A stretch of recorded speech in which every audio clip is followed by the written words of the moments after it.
भागवत बांचने वाला पंडित जी कैसा होना चाहिए? जो कथा बांचते हैं क्योंकि किसी को लाकर बैठा दिया ऐसा नहीं लिखा हुआ है भागवत में। विरक्तो वैष्णवो विप्रो वेद शास्त्र विशोधिकृत दृष्टांत कुशलो धीरो वक्ता कार्यो दिने स्पृहा। सबसे पहले वैष्णव होना चाहिए, कथावाचक, और ब्राह्मण होना चाहिए। वैसे कोई पुराण बांचते हैं तो वो अपने लिए बांच सकते हैं, गांव को कल्याण करने के लिए उनको बांचने का अधिकारी नहीं है। वो केवल ब्राह्मण देवता ही बांच सकते हैं। उससे जनमार का भला होगा, संसार का कल्याण होगा। विरक्त का मतलब त्यागी, त्यागी भी होना चाहिए।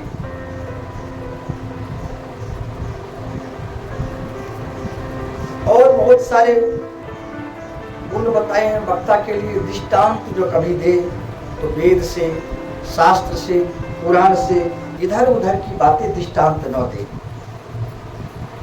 शास्त्र सम्मत बात दृष्टांत दे। और अन्य शास्त्रों का ज्ञाता होना चाहिए। आपने कोई प्रश्न कर दिया, कथा समझाने में सक्षम हो, व्यास जी आपको समझा सके कोई बात। संस्कृत का ज्ञान होना चाहिए, वेद शास्त्रों का ज्ञान होना चाहिए, व्याकरण का ज्ञान होना चाहिए, और अन्यत्र शास्त्रों का ज्ञान होना चाहिए। ऐसे कथावाचक होना चाहिए। और बहुत ज्यादा पढ़ा लिखा हो, बहुत ज्यादा शास्त्र अध्ययन कर लिया, कथा समझाने में सक्षम नहीं है, स्त्री लंपट हो, क्रोधी हो, पाखंडी हो, ऐसे व्यास को गद्दी पे नहीं बैठाना चाहिए। भागवती में लिखा है अनेक शास्त्र विभ्रांता, बहुत सारे शास्त्र का अध्ययन कर लिए, मन स्थिर नहीं है।